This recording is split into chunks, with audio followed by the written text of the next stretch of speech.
서로 인사하시길 바랍니다. 새해 복 많이 받으시기 바랍니다. 두 번 구정 때 인사하신 게 좀 어색하죠? 그래도 진짜 복이죠. 진짜 복. 한 번 더 인사하시길 바랍니다. 우리를 주관하신 하나님만 바라봅시다. 이성적인 눈으로 또 어떤 상식적인 눈으로 생물학적 눈으로 보면은 무슨 하나님 우리를 주관하고 지었다 하고 또 섭리하신다 간섭하신다라고 하냐라고 합니다. 어떻게 보면 맞는 말 같아요. 틀린 말이 아닙니다. 이성적으로 상식적으로 또 어떤 생물학적으로 보면 하나님은 안 보여요. 뭐 내가 노력해서 내가 어떤 건강해서 내가 혹은 존재함으로 인해서 내 힘으로 내 어떤 노력으로 또 지혜로 경험으로 살아가는 것이지 가정을 이끌고 자식 기르는 것이지 무슨 하나님이 보이지 않는 어떤 절대자가 우리를 뭐 지었느니 주관하느니 섭리하느니 다스리니 보호하느니 라고 하는 말은 영적으로 크게 부서지지 않는 한 알 수 없는 신비의 영역입니다. 사람이 그 인간의 그 가치 혹은 형성했던 그 생각들이 깨지려면은 육체의 모든 그 기대치 혹은 자신감 혹은 확보된 것이 무너질 때 그때 비로소 육체가 유한하고 인간은 보잘것 없다라고 하는 것을 어떤 형태로든지 어떤 상황 속에서 깨지면 부서지면 그때 현타라고 하죠. 자각하죠. 그러면서 무너집니다. 그러면서 진정한 본질을 찾고자 하는 그 몸부림이 성숙한 사람이 되려고 하는 사람들에게는 그게 시작됩니다. 그런데 여전히 자기의 생각을 탈피하지 못하고 또 여전히 육신만을 의지하고 육신의 모든 가치를 두고 살아가는 사람들은 진정 영적인 비밀을 모르고 그럭저럭 살다가 그럭저럭 돌아가셔요. 죽어요. 내가 하나님께서 우리에게 말씀을 통해서 혹은 여러 시절과 나절의 그런 삶의 형편과 사건과 그리고 아픔들 특히 고통들이고 어려움들 혹은 아쉬움들 눈물 나는 일들 서러움들을 통해서 우리를 이렇게 건드십니다. 톡톡톡톡 건드세요. 그래서 견디다 긴다 못하면 주저앉아 버리죠. 앉으면서 완전히 하나님 앞에 항복하는 사람이 있는가 하면은 하나님을 또 거절해 버리는 외면해 버리는 그런 사람들도 있습니다. 우리가 그 기도원에서 공동체를 이루면서 기도원에서 많은 영적인 생활을 하고 좋은 어떤 신앙생활의 추억들이 있습니다. 예배당을 출입하면서 우리가 기도하고 찬송하고 성도들의 아름다운 교제와 그리고 섬김과 그리고 사랑의 그 내용들을 키워갔던 것들이 추억되어서 어제 제가 수양관을 잠깐 올라갔다 왔습니다. 수양관은 저에게는 추억의 자리고 또 어떤 목사가 되고자 하는 그런 초대 자리고 훈련됐던 그런 동산이고 예배처소였고 장소입니다. 그리고 귀하신 분들 만나서 그들로부터 배웠던 것이었죠. 그래서 아름다운 추억이 있어서 어제는 가족들과 함께 나들이 하면서 야외 밖에서 식사하고 모처럼 그 수양관에 바람 틀어 올라갔었어요. 그랬더니 그곳에서 기도하는 소리가 있을까 싶어서 이렇게 둘러봤는데 전혀 옛날 우리가 있었던 그런 어떤 사람들의 왕래도 없고 기도 소리도 들리지 않고 아주 스산합니다. 음침합니다. 참 안타까웠어요. 그런데 올라가는 길에 어떤 차가 내려가는 걸 겟는 데서 내려가는 걸 잠깐 봤기도 했고요. 그러면서 그런갑다 했었어요. 근데 참 그 기도의 처소에서 많은 그 절망의 사람들이 삶 속에서 무너졌던 사람들이 위로를 받고 하나님께 회복을 원하는 그런 기도의 자리, 그 동산이 어제는 참 한 사람의 생을 마감하는 그런 어떤 모습을 보고 제가 참 마음이 아팠어요. 우리 주차장의 자리에 보통 차들이 대져 있는데 아마 아시는 분들은 아시는데 수양관에 보면 헐문 수양관이라는 비석이 있어요. 안내 비석이. 그 옆에 가면 쓰레기 서가겠던 자리가 있고 밭이 있습니다.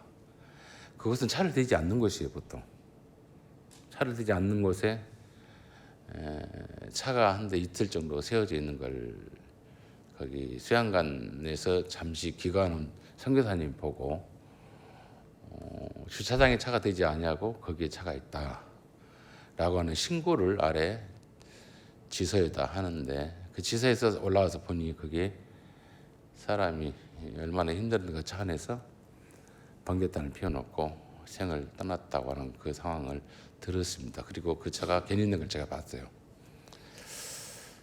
그걸 보면서 사람이 절망하고 힘들고 그럴 때 기도원에 와서 위로받고 살아나야 되는데 왜 여기서 생을 마감했을까라고 하는 그 모습을 보면서 하나님의 말씀이 들려지면 선포되어지면 여전히 증거되면은 그 말씀을 통해서 절박한 사람들이 그리고 고통스러운 사람들이 그 말씀을 듣고 자각하고 깨달아서 주님께 은혜를 구하는 새로운 태어남이 있을 것인데 그런 예배도 없고 말씀이 없고 기도의 어떤 동지들이 없어서 이곳이 이상한 슬픈 곳이 됐구나 하는 아쉬움이 있었습니다. 여러분들 기도줄 끊어지면요 그 자체가 죽은 거나 사실을 아셔야 돼요. 하나님의 말씀이 선포되지 않냐면 그것은 하나님 역사하는 것이 아니고 그 말씀을 듣는 이가 반응하는 이가 없으면 그 또한 그 영혼도 가능성이 없습니다. 삶의 형편에 따라 예배를 멀리할 수밖에 없기도 하고 기도를 잠시 멈출 수는 있습니다. 그럼에도 불구하고 여러분들은 먹고 마시고 자는 것은 합니다. 그와 같이 기도하는 것, 말씀 듣는 것, 은혜를 구하는 것, 엎드리는 것은 여러분들 똑같아요. 영적으로도. 육체적으로 배가 고프면 피곤하면 자죠. 마시죠. 먹죠. 또 심심하면 놀러 가죠. 뭐 다 좋습니다. 나쁜 거 아닌데. 그런데 영적인 것도 우리가 기도줄 놓고 말씀 듣는 것, 묵상하는 것, 엎드리는 훈련들. 이걸 또 우리가 멈추면 그 영혼은 살아있는 것 같은데 문제가 있을 때 정말 절방에 육체에 망가짐이 있을 때 살아날 비밀을 살아날 길을 스스로가 닫아버린다는 사실입니다. 그래서 여러분들 아무리 힘이 들어도 하나님의 말씀을 듣는 일, 예배하는 일, 기도하는 일 어떤 형편에 있든지 어느 곳에 있든지 꼭 이 예배당이 아니더라도 꼭 기도하고 벽이라도 껴안고 하나님께 은혜를 구하고 내 깨어를 마시죠. 내 나태에 마시죠. 그러면서도 불구하고 그분께 은혜를 구하고 혹은 여러분들 제가 월요일부터 수요일까지만 유튜브에 설교를 올려놓습니다. 딱 들을 사람만 듣고 뭐 별로 잘한 설교가 아니기 때문에 우리 성도들만 자기 엄마의 밥은 자기 자식들에게 최고의 요리사 아니겠습니까? 그 성도들에게만 그 말씀을 듣고 다시 한번 이렇게 회상하라고 혹은 또 예배 참석하지 못한 분들 또 저희 믿음의 동지들이 저의 설교를 듣고자 하는 분들이 몇 분이 계셔요. 그분들에게만 딱 듣고 제가 뭐 조회수를 요구하는 거 아닙니다. 필요한 사람에게만 이렇게 듣게 하고 딱 닫아버립니다. 딱 내려버려요. 수요일까지만 하고. 조회수가 의미 없습니다. 왜냐하면 우리 성도들만이라도 영적으로 좀 풍성하고 늘 살아있기를 바라는 변화되기를 바라는 의도에서 유튜브에 그 기간을 그렇게 정해놨습니다. 그래서 여러분들이 예배 듣고 그냥 또 한 주간 그럭저럭 산다라고 하는 것 가운데 혹여 힘들거든, 혹여 마음이 답답하거든, 우리 기도에 쳐서 혹은 예배당에 나오지 못할 때 유튜브는 핸드폰으로 들을 수 있거든요. 한 번씩 들어보세요. 그때 못 들었던 소리가 뭐라고 다시 들리는가. 그러면서 한번 여러분들 일깨우셔야 된다는 거. 제가 오늘 서두에 인사했던 것이 뭐겠습니까? 우리를 주관하신 하나님만 바라봅시다 그랬어요. 어떤 상황에서도 하나님을 바라봐야 돼요. 왜냐하면 우리가 하나님께로 왔기 때문에. 육신의 눈에 어머니, 아버지가 내 부모이지만 맞습니다. 그런데 내 영혼의 주인은 하나님이세요. 그분이 나를 창조했고 내가 그분께로 회개합니다. 그분이 보내셨던 그 원하심의 삶을 육신을 입고 있는 동안 육신의 목적과 가치와 그리고 소망을 갖고 살다가 망가지고 깨지고 빛이 나갈 때 그때 비로소 하나님이 나를 만드셨고 보내셨던 그 목적을 찾게 돼요. 사람들이 배신 속에서 고통 속에 절망 속에서 그럼 그 찾게 된 것은 어디서 찾냐면 하나님 말씀을 들을 때에 또 여러 모양의 기도 혹은 절망 속에서, 신음 속에서, 답답한 속에서 들려오는 하나님의 음성이 있어요. 하나님의 깨달음이 있어요. 오늘 제가 이 서두를 왜 길게 이렇게 빼냐면, 야곱 믿음의 사람이고, 그 사람이 창세기 32장 29절에 보면 천사와 씨름하고 난 뒤에 몸이 완전히 부서져 버리죠. 반대뼈가 부서지고 난 뒤에 소망 없는 자같이 그렇게 고집 부리고 오기 부리고 자기 주장하는 그런 아주 악착 같은 사람의 실체를 천사가 묻습니다. 너 뭐냐? 도대체 뭐하는 놈이냐 했더니 나는 야곱이다 그랬어요. 얼마나 지기 싫어했고 욕심이 많고 악착 같은 존재인가, 고집을 꺾지 못하는 존재인가라고 하는 인간들의 모든 못난 것들을 총집합해 놓는 사람이에요. 태중에서부터 그는 어떤 그 욕심을 부렸습니까? 장자가 되고 싶어서 큰아들의 형의 발목을 잡고 따라온 사람입니다. 그 장자의 집념을 포기하지 못하고, 꿈을 포기하지 못하고 형을 속였고요. 먹거리 하나로 아버지를 속였습니다. 어머니와 함께 작당해서, 그리고 집을 떠날 수밖에 없는, 죽음을 피해서 피할 수밖에 없는 그런 묘한 변명거리를 찾아서 외삼촌 집으로 피신해 가죠. 그런데 그곳에서 사랑하는 정말 한눈에 반한 여인 라헬을 얻기 위해서 14년이라는 세월을 투자하면서 그 여자를, 자기 여자를 만드는 집념의 사람입니다. 사이사이에 그 인간의 어떤 삶의 내용을 보면은 아주 계산적이고요, 아주 주도면밀한, 자기 중심적인 그런 사람을 뭐라고 하냐면 아전인수격의 사람이라 그래요. 아전인수라는 말은 여러분들 잘 아시는 고사성어인데, 내 논에 물만 가득 차면 다른 논에 갈라지든지 말든지 관계없어요. 내 논에 나만 좋으면, 우리 식구만 좋으면, 내 자식만 좋으면 다른 사람이 굶어 죽든지 망하든지 필요 없어. 이렇게 생각하는 것이 아전인수예요. 그 아전인수의 반대는 뭐냐? 역지사지입니다.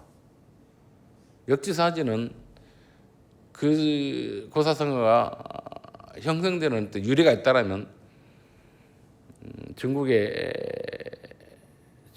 초기 그 국가가 하나란가요? 그 왕이 백성이 물에 빠지는 거 이렇게 보면서, 아이고 내가 이 물길을, 수로를 잘 만들어놨으면 저 백성이 물에 빠져서 생명이 위협당하는 일이 없었을 건데라고 하면서, 그 물에 빠진 백성의 입장에 있어서 내가 수로를 잘 만들고 물에 빠지지 않게끔 해야겠구나 하는 그 생각을 왕이 했다는 겁니다.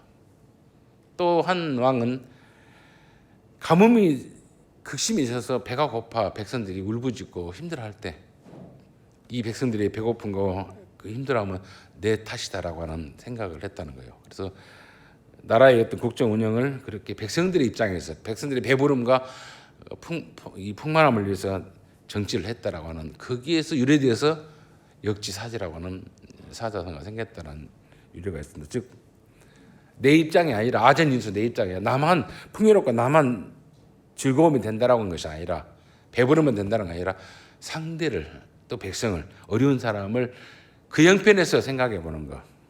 오늘 보면 그런 내용입니다. 야곱의 삶은 아전인수예요. 철저하게 자기 중심입니다. 그런데 이스라엘의 삶은 역지사지입니다. 오늘 이스라엘의 아들들이라 그렇게 제가 제목을 잡았습니다.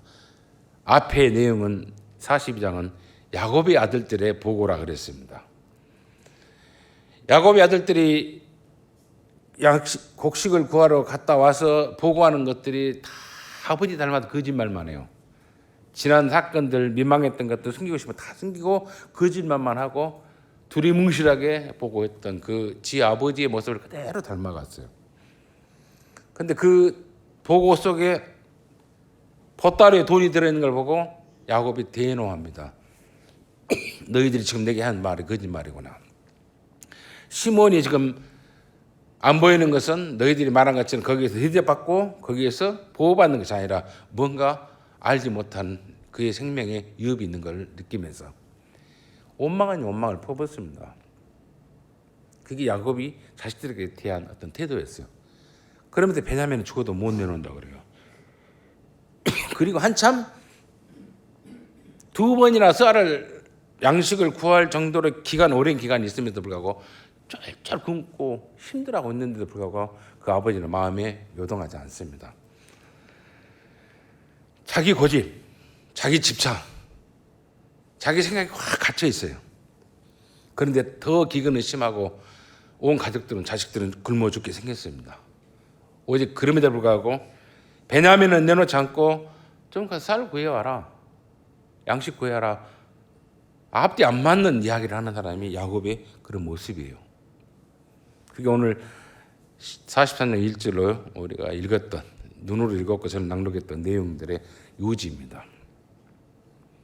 그들이 애굽에서 가져온 곡식을 다 먹으며 그 아버지가 그들에게 이르되 다시 가서 우리를 위하여 양식을 조금 사오라.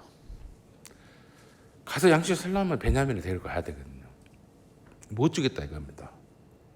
완전히 자기 시기의 생각이고, 안 주고 어떻게 사와라. 말이 안 맞죠? 공감이 되지 않죠? 우리 말로, 전라도 말로 막행이 아버지입니다. 답답한 아버지입니다. 지만 생각은 아버지예요. 그런데 넷째 아들 유다가 이렇게 말을 하죠. 아버지께서 말하여 이르되 그 사람이 우리에게, 즉 요셉이죠, 총리, 엄히 경고하여 이르되 너희 아버지가 애지중지한, 이거는 죽어도 못 내놓겠다는 그 애지중지한 마지막 기대주 베냐민을 데려오지 않으면 너희가 내 얼굴을 보지 못할 것이다. 내게 은혜를 던지지 못하고 너희들과 내와는 약속 파기되고 끝날 것이다.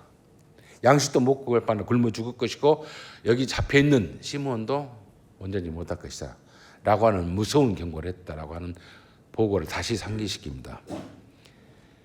아버지께서 우리 아우를 우리와 함께 보내시면 우리가 내려가서 아버지를 위하여 양식을 사려니와 아버지께 만약 그를 보내지 아니하시면 우리는 내려가지 아니하리니 그 사람이 우리에게 말하기를 너희 아우가 너희와 함께 오지 아니하면 너희가 내 얼굴을 보지 못하리라 하였습니다 라고 말합니다. 그랬더니 6절에 야곱이라 않고 이스라엘이라고 말합니다. 성경에서는 야곱이라는 표현이 있고 이스라엘이라는 표현이 있어요. 야곱이라고 하는 단어를 쓸 때는 정말 집착, 고집, 꼼수, 잔머리, 그런 어떤 생각과 행동과 말과 그리고 방법을 동원하는 사람을 표현할 때 야곱이라 하고, 이스라엘이라고 하는 단어를 쓸 때는 그런 사람이 집착과 그리고 이기주의죠. 아덴 인수격이 그 사람이 서서히 무너지기 시작하는 증거들이 있을 때 그때 이스라엘이라 말해요. 그래서 그런 어떤 단어 사용에 대해서 여러분들이 조금은 유념해서 보면 더 큰 어떤 영적인 시각이 띄입니다. 6절에 그렇게 말합니다. 이스라엘이 이르되 너희가 어찌하여 너희에게 또 다른 아우가 있다고 그 사람에게 말하여 나를 괴롭게 하느냐. 흔들리기 시작합니다. 뭐라 말해가지고 해필이면 말 안 해도 될 것을 말해가지고 왜 나를 이렇게 고통스럽게 하느냐라고 하는 탓을 하죠. 그랬더니 누가? 그 아들들이 말합니다. 우리는 말한 적이 없습니다. 그런데 그 사람이, 그 최고의 권력자가 너희 아버지가 편안하냐, 너희 막내가 어쩌냐라고 묻길래 우리는 말했을 뿐입니다라고 대답하죠. 묻길래 아버지를 묻는데 또 어쩌시냐, 또 막내는 어찌냐 물은데 우리가 미리 말하지 않냐고 그 사람이 묻기 우리는 답했을 뿐이다라고 말했습니다. 유다가 그의 아버지 이스라엘에게 이르되 저 아이를 나와 함께 보내시면, 그러면서 아버지에게 우리가 먼저 고하고 우리가 먼저 알려서 하는 것이 아니라 그 사람이 알기에 우리는 대답했고, 그러니 우리가 무슨 아버지를 고통스럽게 하려는 것이 아니었습니다라고 하면서 저 아이를 우리 함께 데리고 그 사람이 가면 유다가 이제는 말합니다. 나를 담보 잡으십시오 그래요. 자, 여기서 우리 한 가지 알아야 할 것이 있어요. 뭐가 있냐면 자식들이 어려운 일이 있거나 혹은 또 궁금한 일이 있을 때, 또 전체적인 큰 상황에 어려움이 있을 때 사람들은 내가 대신 자식의 어떤 죄가를 혹은 문제를 대신 담당하겠다라고 하는 것이 보편 부모님들의 마음인 건 사실이에요. 뭐 틀린 거 아닙니다. 그런데 여러분들, 내 사랑하는 아내, 내 사랑하는 남편, 내 사랑하는 어머니, 아버지 조수석에 태워놓고 운전하다가요 사고 나면요 나는 살고 내 옆에 있는 사람 죽습니다. 마음으로는요 내 사랑하는 어머니, 내 사랑하는 아버지, 내 사랑하는 아내, 내 사랑하는 자녀 조수석에 태워놓고 즐겁게 가잖아요. 차가 나를 들이받으면 내가 어떻게 하는지 아십니까? 나는 피하고요 옆에 사람을 다 때려버려요. 그 본능이에요. 아시겠습니까? 그래서 절대 여러분 차를 탈 때 운전하는 사람 뒤에서 타십시오. 옆에 타지 말고. 아시겠습니까? 사람은 본능이에요. 본능. 말로는 내가 먼저 들이받아줄까? 아니에요. 본능이라고 숙인다니까요. 르우벤은 이렇게 말했습니다. 큰아들은 내 아들 둘을 담보 잡힌다 그랬어요. 내 아들 둘을. 근데 그게 허락하지 않았죠. 그런데 오늘 야곱은 유다에게 이 말을 듣습니다. 나를 담보 삼으십시오. 그래요. 자기를. 달라요. 그 말에 요셉이 무너집니다. 야곱이. 큰아들 르우벤은 자기 두 아들을 담보 삼아서 어떻게 해라 했는데 유다는 자기를 담보 삼으라고요. 내가 아버지께 받을 모든 상속권, 아버지로서 자녀였던 특권 모든 건 내게 뒤집으시고 내게 벌을 내리고 나를 저주하라 그래요. 데려오지 않냐면. 인간은 그렇습니다. 어떤 큰 문제에 있어서 내가 내 자식 대신 내가 못하겠다. 맞는 거예요. 그런데 실행하려면 안 돼요. 안 된다니까요. 안 된 것은 뭡니까? 그건 본능이에요. 몸을 쓰게 해서 때려버린다니까요. 조수석에 사람 먼저 죽어요. 어쩔 수 없어요. 그것은 본능이에요. 말은 그렇게 내가 가서 할 것 같죠. 여기서 차이가 있습니다. 생각은 내가 이렇게 해야겠다라고 하는 생각이 있습니다. 그런데 르우벤과 같이 내 몸을 사려버리는 사람이 있는가 하면은 생각과 일치가 되는 내가 먼저 가서 스스로 희생해야 되는 것. 오늘 유다는 자기를 걸어요. 내 자식에게 핑계대지 않고 아내에게 핑계대지 않고 나를 아버지 내가 이 문제에 대한 제가를 벌을 내리십시오라고 아버지를 설득하죠. 이게 지금 야곱과 같이 오기 창창한 사람. 왜냐하면 야곱은 자기를 탓하지 않았고 누구요? 주변을 탓했고 장인을 탓했고 형을 탓했고 아버지를 탓했어요. 다 모든 이유를 밖으로부터 찾았습니다. 그런데 비로소 그 유다의 자기를 내놓은 그 자세 속에서 야곱이 흔들립니다. 물론 앞에서도 흔들렸죠. 왜 그 말을 해가지고 나를 이렇게 고통스럽게 하면서 흔들렸습니다. 그 흔들림 틈이 점점 벌어집니다. 유다가 그 아버지 흔들린 틈을 파고들어서 아버지 그냥처럼 르우벤의 그냥처럼 당신이 손자를 걸지 않냐고 나를 걸었습니다. 그래서 점점 더 열립니다. 그러면서 뭐라 그래요? 이 말에 아버지 고집 때문에 아버지 그 정말 못남 때문에 무지함 때문에 오기 때문에 두 번 왔다 갔다 하면서 풍요롭게 먹어야 할 그 기간을 아버지 때문에 놓쳤습니다라고 딱 고지를 해요. 우리가 지체하지 아니었다라면 벌써 두 번 왔다 갔으리라. 우리가 아버지가 고집 안 부리고 그렇게 우리 말 들어서 형 말 들어서 갔다 왔다 하면 두 번 왔다 와서 이렇게 굶고 고통스럽게 살지 않았을 겁니다라고 말을 해요. 거기서 무너집니다. 내가 얼마나 무지했고 오기 창창한 못난 인간인가. 내가 얼마나 야곱과 같은 그야말로 끝까지 놓지 못하고 나만 생각하고 이기주의로 내가 버텼는가 하는 것이 무너집니다. 그 말에 그들의 어떤 유다의 어떤 대안에 11절에 마침내 이스라엘이 말해요. 11절에 또 이스라엘 단어가 나옵니다. 그들의 아버지 이스라엘이. 그들의 아버지 야곱이 아니라 이스라엘이 무너졌어요. 그들에게 이르되 야곱의 기질이 나옵니다. 처세술이죠. 그들에게 이르되 이렇게 하라. 너희는 이 땅의 아름다운 소식 소산 그 땅에 기근이 있어서 정말 먹을 것도 없고 자랑스러울 것도 없는데 그나마 남은 귀한 것 소산물을 가지고 가라 그래요. 그 소산물이 뭐냐? 유황을 조금 담고 꿀을 조금 담고 향품과 몰약과 유황나무 열매와 감 복숭아 귀한 것 그 애굽의 그 총리에게 뭐가 부족한 것이 뭐가 있겠습니까? 내가 미국 대통령 만나러 갔는데 미국 대통령한테 가서 해난 김이다, 완도 미역이다, 요거 갖고 와, 이거 준다 해서 좋아라 그랬어요? 그런 구질구질한 걸 떨고 있어요. 누가? 야곱이. 야곱의 기질입니다. 이건. 이 모습이 어디서 보이냐면 창세기 32장에 보면 에서를 만날 때 자기의 재산의 10분의 1은 580마리 짐승을 다 이렇게 10분의 1씩 내서 형에게 보내서 뭐라고 말까지 합니까? 내 주여라고 표현해가면서 바치잖아요.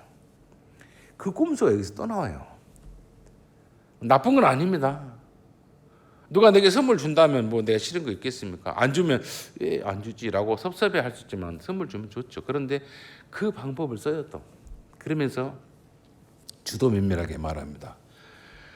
너희 손에 갑절의 돈을 가져가라 그래요. 이유는 뭡니까? 저번에 샀던 그 양식의 값을 너희 자료에 또 있는 걸 내가 봤다. 그 돈도 가져가고 또 사야 할 그 돈을 또 가져가라 그래요. 그게 지금 누가? 야곱이 허락하면서 보내려고 마음을 작작하면서 무너지면서 지금 하는 처세쓰리고 방법입니다. 너희 손에 갑절의 돈을 가지고 너희 자루 아귀에 도로 넣어져 있던 그 돈을 다시 가지고 가라. 혹 잘못이 있을까 두렵다. 왜냐하면 그거 모른 척하고 없더라고 하다가 또 당할까 싶으니까 그거 있었다라고 내놓고 양식사건 또 가져가고 또 돈을 두 배 가져가라. 그래서 전혀 그분에게 책잡 뺄 일을 하지 말라. 정직이 셈하라 이 말이죠. 여기 보면 야곱이 이제는 하나씩 벗어져요. 야곱의 생각이 아니에요. 그러면서 뭐라고 합니까? 13절이 내 아우도 데리고 떠나 다시 그 사람으로 가라 그래요. 마지막에 가장 귀한 거 베냐민을 가지고 데리고 가라 그래요. 이게 하나하나 무너지잖아요. 처세술, 돈, 뭐 자기 사랑하는 마지막 그 브루치, 목숨 같은 놈 내놨습니다. 그러면서 이런 고백을 해요. 마침내 야곱이었다가 이스라엘이었다가 왔다 갔다 하는 그 고백에서 진짜 이스라엘의 고백을 합니다. 전능하신 하나님께서 그 사람 앞에서 너희에게 은혜를 베푸사. 하나님께서 그 사람 앞에서, 그 총리 앞에서, 요셉이죠. 요셉 앞에서 하나님께서 너희에게 은혜를 베푸시기를 지금 야곱이 자녀들에게 고백을 합니다. 은혜를 베푸사 그 사람으로 너희 다른 형제와 베냐민을 돌려보내게 하시기를 원한다. 하나님이 그 사람에게 은혜를 덧입혀서 감동케 하셔서 하나님이 그 사람에게 은혜를 입히고 감동케 하셔서 너희에게 키코지가 없고 베냐민도 돌려보내고 너희도 다시 돌려보내기를 원한다라고 간절히 고백을 해요. 이게 틈이 좀씩 무너지면서 망가지면서 위로받으면서 지금 하나님 앞에 진정한 의탁을 하죠. 진정한 간절한 소원을 하대요. 그러면서 뭐라고 해요? 내가 자식을 잃게 되면 이르리로다 그래요. 이 말이 뭔 말입니까? 완전히 깨져버리는 모습입니다. 이건 안 돼. 이놈 때문에 나는 이제까지 살아왔어. 그러면서 두 번 왔다 갔다 양식을 구해서 먹고 그렇게 풍요롭게 그리고 생명을 부지할 그 기간 얼마나 고통스럽게 했는지 몰라요. 이놈 지키려고. 근데 이놈 죽어도 이놈 하나님이 가득가도 내가 놓겠다 그래요. 이게 뭡니까? 이스라엘의 본질이에요. 이스라엘은 창세기 32장 29절에 보면 그 오기 청정한 그가 하나님의 사자, 하나님이 보내는 아들까지 이겨 먹으려고 했던 이 이방원이 고집불통이 몸에 불과되고 완전히 깨지고 난 뒤에 아 이분이 나를 죽일 분이 아니구나 하면서 붙잡았잖아요. 나 살려라. 나를 어떻게 해라. 해결해달라. 그랬더니 물어요. 네 이름이 뭐니? 양은이처럼 하고 너 어떻게 살아왔냐 그동안 그래요. 예, 저는 야곱처럼 살아왔습니다. 나는 야곱입니다. 나는 인간 못된 놈이고 더러운 놈, 이기창창한 놈입니다. 어리석은 놈입니다. 기회주의자입니다. 그걸 고백을 해요. 그래, 이제는 그렇게 살지 말고 네 방법대로, 네 경험대로, 네 꾀대로 하지 말고 하나님의 방법대로 하라 그래요. 즉 하나님의 방법은 뭐겠습니까? 하나님께 은혜를 구하는 자로 가고 하나님의 사랑의 근거에서 살라 이 말입니다. 그게 이스라엘이에요. 우리가 예수를 믿으면서 이런 소리를 듣습니다. 저런 사람이 목사냐? 어떤 도덕적 윤리적으로 문제가 있으니까 목사냐? 라고 빈정거리는 소리 듣고 야유 소리를 듣고 인정 못 받은 소리 듣습니다. 그 사람 눈에는 내가 목사같이 안 보이겠죠. 저런 사람이 장로냐? 권사냐? 집사냐? 빈정거려요. 비웃어요. 그럴 수 있어요. 그럼에도 불구하고 하나님께서 목사라고 하는 직임, 장로라고 하는 직임, 권사, 집사라는 책임지면서 여전히 너는 네가 보는 시각에서는 비웃고 빈정거릴 수 있지만 나는 내 아들 예수를 죽음의 자리에 내놓고서라도 저를 목사라고 하는 직임져서 내가 저를 포기 못한다라고 하는 사랑이 아직도 유효하다는 사실을 몰라요. 우리는 세상 사람들 도덕과 윤리의 기준으로 우리를 보고 있습니다. 저거 야곱이네 아직도 목사인 줄 알았더니 아주 못난 놈이구만. 저거 권사 야곱의 어머니 같구만. 빈정거리가 많아요. 그런데지요. 그렇게 보여요 세상 사람들이. 그런데 나는 하나님은 그에게 그 사랑을 그 구원의 집념을 놓지를 못해요. 내가 목사 만들어야만이 저놈이 겨우 구원 받는다 이거죠. 하나님이 사람이 되고 하나님의 방법을 택할 자가 된다는 것을 하나님이 그 직임도 주고 그 사명도 주고 책임감을 주면서 끌고 오는 거예요. 그래서 제일 믿음 없는 사람이 누구냐면 목사, 그 다음에 장로, 그 다음에 권사예요. 내가 믿음이 있다라고 폼내지 마시고 여전히 나는 비난받을 수밖에 없고 못날 수밖에 없는 존재라는 걸 아시고요. 세상 사람 나를 비웃거나 나를 한 사람 나를 빈정거린다 할지라도 그 빈정거림에 대해서 자기를 돌아볼 수 있어야 돼요. 누가? 마치 유다가 당신 때문에 2번이나 왔다 갔다 와서 편안하게 먹어야 할 일을 당신 못남 때문에 우리가 힘들고 고통스럽지 않습니까? 라고 하는 그 질타를 내가 듣고 현타가 와야 돼요. 깨달아야 돼요. 하나님이 저를 통해서 나를 뚫기고 있구나. 유다의 이 말을 통해서 야곱이 두드러 깨졌습니다. 아버지 고집 안 부렸으면, 아버지 베냐민 안 붙들었으면, 아버지의 손지들, 아버지의 자녀들, 아버지의 며느리들, 이 식소들 굶지 않았을 거 아닙니까? 왜 이렇게 힘들게 합니까? 라고 하는 소리를 듣고 무너졌다니까요. 내 고집 때문에 그랬구나 하고. 여러분들 보면 그런 게 있어요. 우리 시각은 좀 그 주관적인 시각이 있고 객관적인 시각이 있습니다. 한 예를 들면 이게 차가 있어요. 차가 뭐 고급 승용차든지 뭐 차든지 많은 사람들이 보면 차네? 라고 봅니다. 차네? 여러 사람 보면 차구나. 그런데 그 차 속에 자기가 딱 들어가서 보면 또 다른 시각이 달라요. 내가 세상을 간주할 때 내 시각으로 내가 이 차 안에 앉아서 운전대에 앉아서 유리창을 보면서 백미러를 보면서 후방을 보면서 가는 그 시각, 그 들어온 곳이 뭡니까? 나를 주관합니다.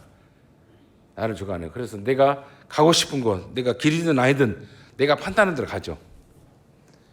그 길이 자기 주관에 따라서 자기 어떤 운전의 습성 따라서 어떤 성질머리 따라서 혹은 가치관에 따라서 혹은 도덕성에 따라서 갑니다. 자기의 길을. 그런데 그 길이 미친 광란의 길로 가는 사람이 있어요. 사람을 치고 길도 아닌 데로 가고 요즘 음주운전은 해서는 안 되지만 자기를 망가뜨려 이기적으로 가는 사람도 있어요.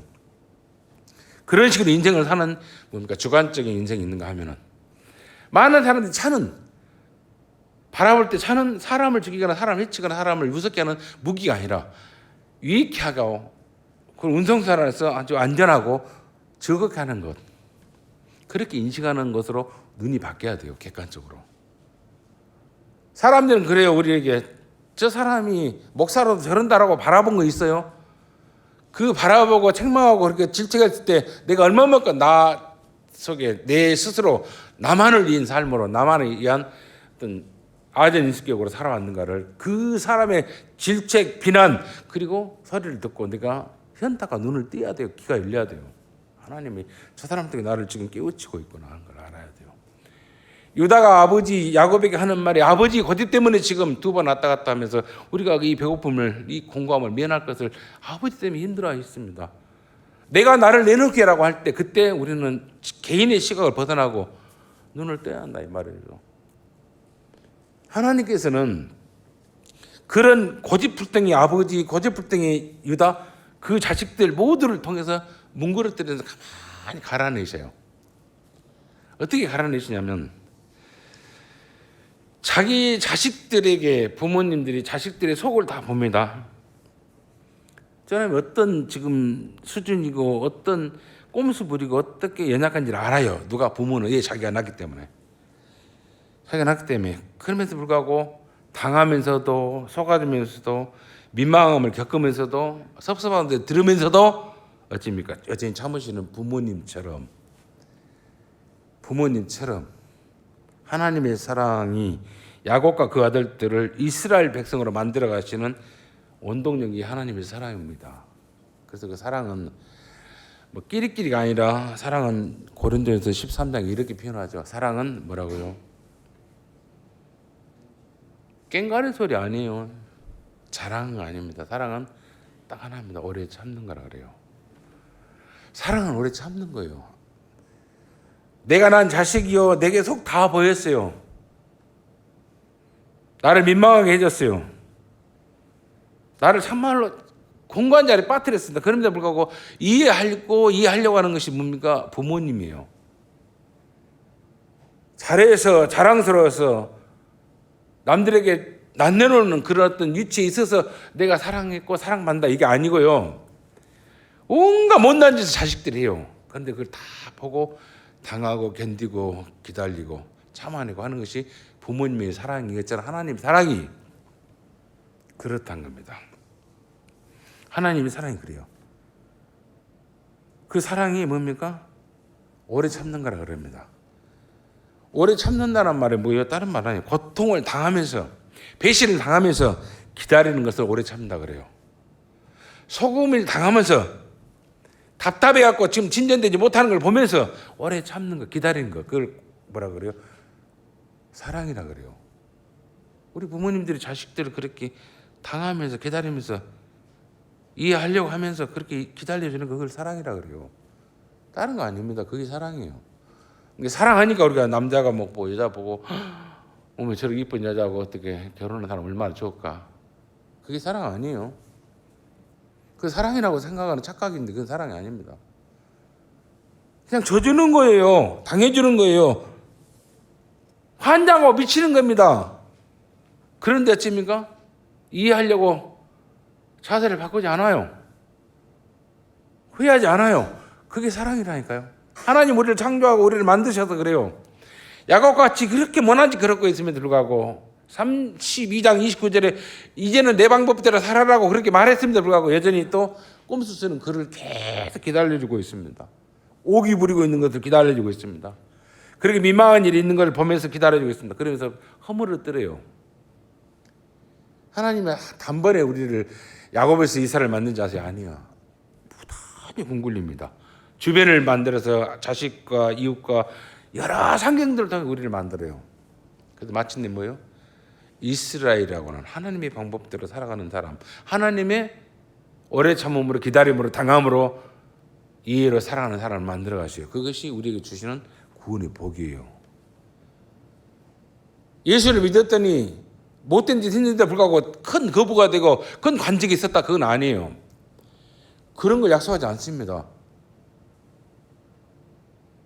지질이 예수를 따라서 한 자리 해게 보겠다는 그 제자들을 주님이 이해하고 배신했던 그들을 용납하고 그들에게 다시 기회를 주고 또 기대해 주고 안 되니까 성령을 보내고 여전히 지금까지 기다려준 것 그것이 하나님 사랑이라니까요. 제대로 하지 못한 설교자의 이 하소연을 통해서 성경에 풀어내는 이 수준 낮은 이걸 통해서 여전히 여러분들의 생각을 두들겨요. 나 너희들 포기 못한다. 이해가 되고 은혜를 받고 깨닫고 변화된 것 같이 행동하다 또 비신해도 난 포기 못한다. 이게 사랑이라니까요. 그래서 뭐예요? 나 너희들 야곱이고 야곱보다 더 도간 애들이 한다? 그럼에도 불구하고 내가 포기 못한다. 기다릴게. 당해줄게. 져줄게. 손해보더라도 내가 네 호흡이 있는 동안 내가 너를 위해서 구원의 열정을 내가 멈추지 않을게. 이게 지금 야곱에게 이스라엘 자녀들에게 주시는 뭡니까? 하나님의 구원의 방법이 변화의 방법이에요. 우리 오늘 보면서 아버지가 좀 항복하고 위로받으니까 쌀 사러 허락하겠다. 아니요. 다 잊어버려도 좋으니까요. 그 고약스러운 오기창창한 그 야곱의 입에서 체념했던 소리가 나오는데 이게 뭡니까? 내가 자식을 잃게 되면 이르러다. 내가 내 최고의 내 자랑스러운 이놈 잃어버리면 하나님이 가져가시면 어떻게 되더라도 나는 그대로 받아들이겠다라고 하는 거. 이게 마침내 뭡니까? 진짜 하나님이 인정하는 하나님 앞에 자기 욕심 내려놓고 진정으로 인켜줄 게 뭐예요? 여호와다는 걸 아는. 어린아이들 막 태어나면 어떻게 태어나는지 아시죠? 탁 찌고 태어납니다. 세상 다 지겠다 그거죠. 뭘 지려고 주먹을 꽉 쥐고 산가 모르겠어요. 돈입니까? 권력입니까? 뭔가 모르겠어요. 근데 세상 떠날 때 저 종지 많이 해봤어요. 다 이러고 합니다. 진 거 없어요. 여러분들 이렇게 손 놓을 수밖에 없는 게 인생이라는 거 아시고요. 여러분들의 마음에서 영원한 선이 이어지니까 하나님을 꽉 붙드시길 바랍니다. 하나님 은혜를 붙드셔야 돼요. 하나님이 나를 붙들고 있다는 사실을 아시고 나도 그 선을 붙드셔야 돼요. 이게 우리가 이 한 해 설을 맞이하면서 새해를 우리가 다시 한번 결심하면서 여호와 하나님을 내가 붙들겠습니다. 하나님이 논다면 내가 다시 붙들겠습니다. 그 은혜를 그 사랑을 내가 알기를 원합니다라고 하나님을 닮아가는 예수를 통해서 여호와를 깊이 알아가는 저와 여러분의 새로 태어나는 믿음과 신앙이 되시기를 주의 이름으로 축원을 드립니다. 좋으신 아버지 은혜 감사합니다. 설 명절을 맞이해서 귀한 가족들 모였습니다. 주님, 여전히 우리 속에는 야곱과 같은 자기 고집이 있고 체념하지 못하는, 이것은 하나님 뜻이라고 생각하면서 포장하는 그런 못남들이 있습니다. 그게 혹은 하나님의 시각에 볼 때 내가 붙들고 있는 거라면 놓게 하여 주옵시고, 야곱처럼 이것만은 아니라고 말하는 내가 이름은 이르러다, 내 가장 사랑하는 사람, 내 사랑하는 최고의 것 하나님이 가져가시면 내가 놓겠습니다라고 하는 이 진실한 고백이 있게 하시고, 이제는 세상 것이 아니라 여호와 은혜를, 그 사랑을 꼭 붙들고 의지하고 살아가는 할머니 모든 권속들의 삶이요 믿음이요 신앙이 되게 하여 주옵소서. 그래서 여호와를 붙들므로 해서 그 여호와께서 나를 이끄시는 진정한 승리로 성공으로 변화되어가는 할머니 모든 권속들의 삶이 되게 하시고 신앙과 믿음이 되게 해 주옵소서. 모든 것 주님께 의탁하고 예수님 이름으로 기도합나이다. 아멘.